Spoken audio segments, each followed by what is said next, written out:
पानी पीते हैं और एक काला क्रूर चांडाल धर्म और पृथ्वी के ऊपर अत्याचार मचा रहा है। और मेरे भैया परीक्षित ने अपनी म्यान से तलवार को निकाला और जवाब दिया, या भागे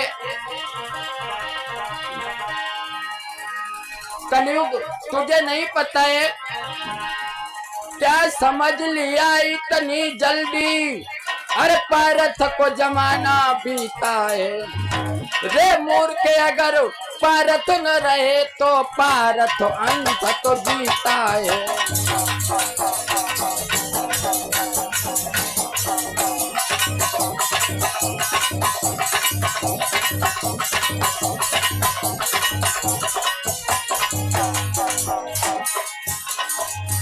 क्या समझ लिया इतनी जल्दी, भारत को जमाना पीता है रे मूर्ख, अगर भारत न रहे तो भारत अंध तो जीता है।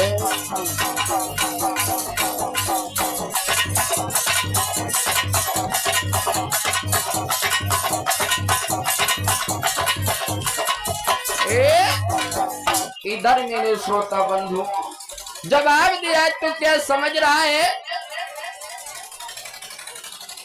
कि भारत के ना होने पर अत्याचार करेगा? ऐसा मेरे राज्य में कदापि नहीं हो सकता है।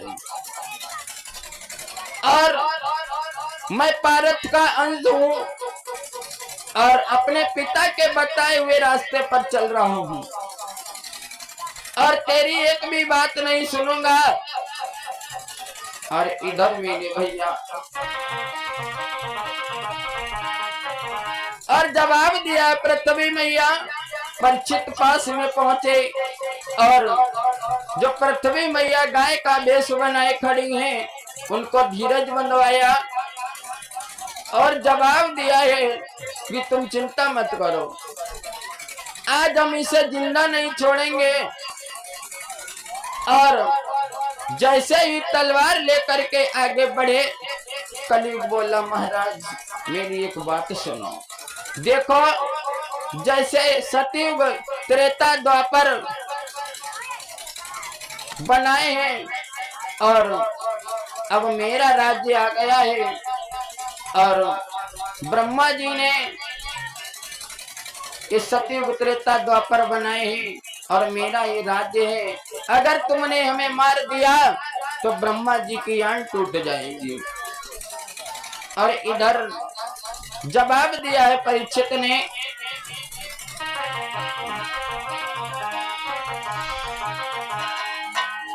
कि अगर तू अपना भला चाहता है तो पृथ्वी और धर्म को छोड़ करके भाग जा। तो इधर मेरे भैया कलयुग कहने लगा है, महाराज मेरी एक बात सुनो, सतयुग त्रेता द्वापर में ऋषि मुनि संत महात्मा हजारों वर्ष तपस्या करते थे लेकिन उन्हें मुक्ति नहीं मिलती थी। लेकिन हमारे राज्य में ऐसा कदापि नहीं होगा। जो एक बार भगवान का नाम अपने मुखार बिंदु से ले लेगा तो उसका उद्धार हो जाएगा। तो इधर पृथ्वी मैया और धर्म अपनी बात को रखने लगे हैं। परीक्षित महाराज के सामने हाथ जोड़ करके जवाब दिया है, सुनो महाराज, ये कलयुग बड़ी बड़ी बातें कर रहा है और तुम्हें बहकाना चाहता है अपने प्राण बचाने के लिए। और मेरी एक बात सुनो, इसके राज्य में कैसा होगा? कलयुग में छत्री कायर होंगे और गीदड़ अधिकार जमाएंगे, पापी जल खून चूस करके बे अपनी प्यास बुझाएंगे।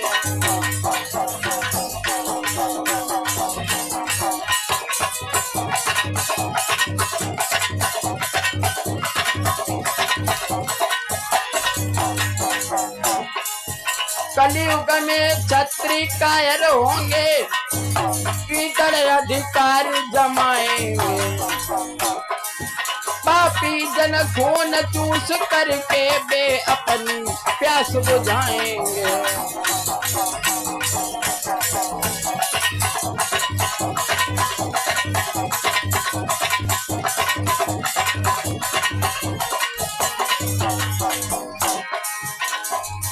जब ऐसी दशा प्रभु होगी हम कौन भाड़ में जाएंगे।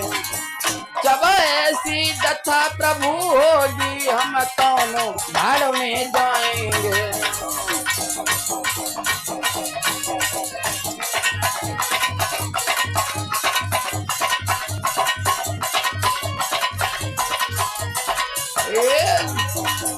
जैसे इतनी बात धर्म और पृथ्वी ने रखी है तो कलयुग आगे बढ़ा। तो सुनो महाराज, कलयुग केवल नाम आधारा और सुमिर सुमिर नर उतराई पारा। कलयुग में ऐसा नहीं होगा महाराज, जो एक बार भगवान का नाम ले लेगा तो उसका उद्धार हो जाएगा। और इधर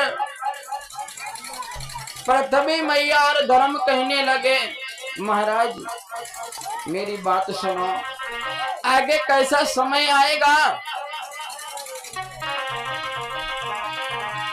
कलयुग बड़ा दुखदाई है, मेरी बात सुनो।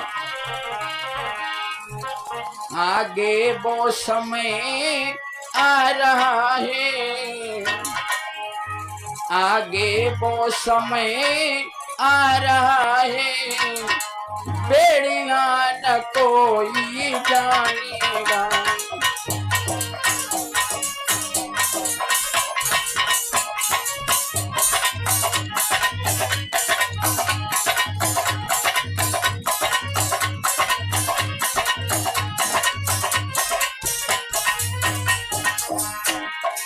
आगे वो समय आ रहा है, कोई बहन बेटी को नहीं समझेगा और अपने हृदय में गलत विचार रखेगा। आगे वो समय आ रहा है, बेटियां न कोई मानेगा। बनिया बैगी पाखंडों की, बनिया बैगी पाखंडों की, व्रत धर्म न कोई मानेगा।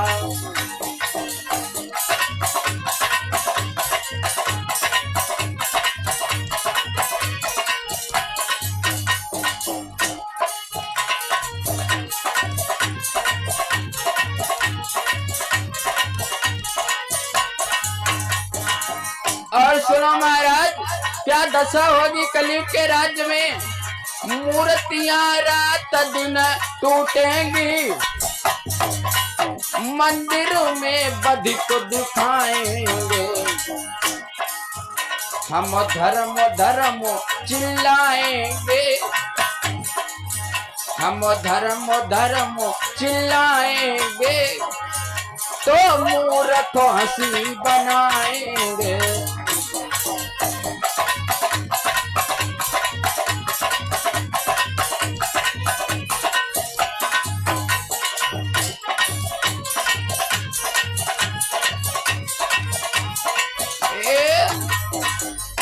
अब रामवरण चाचा समझ लो कथा से कि पृथ्वी मैया और धर्म जो है महाराज परीक्षित से प्रसन्न कर रहे हैं।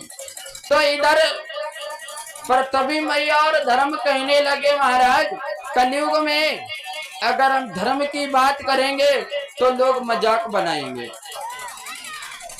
और मूर्तियां रात दिन टूटेंगी और मंदिरों में मदिरा पान होगा, बधिक नजर आएंगे।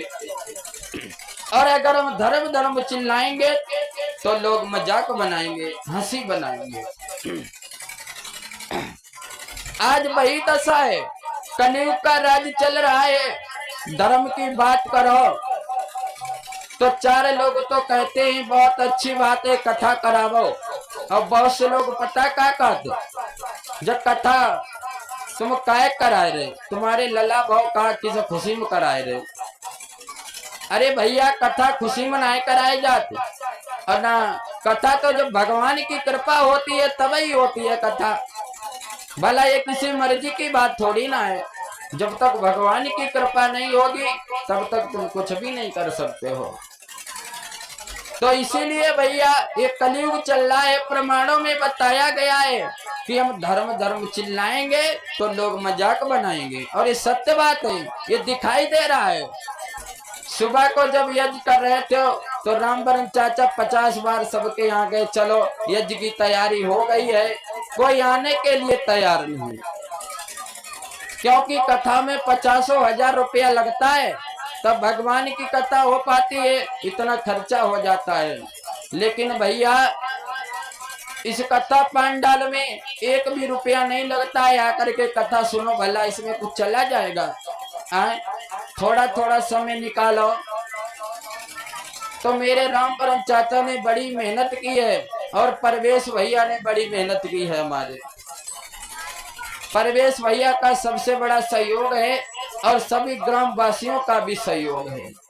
ये कथा जो एकता के साथ में होती है तो अच्छा लगता है। तो इसीलिए भैया भारी से भारी संख्या में आए, और ये हमारे गांव की बात है तो सभी लोग आए कथा को सुनने के लिए, क्योंकि हमारा धर्म है धर्म का प्रचार करना। आप कथा सुनना आयो तो अपने हित के ले आयो, और ना आयो तो अपने हित के ले।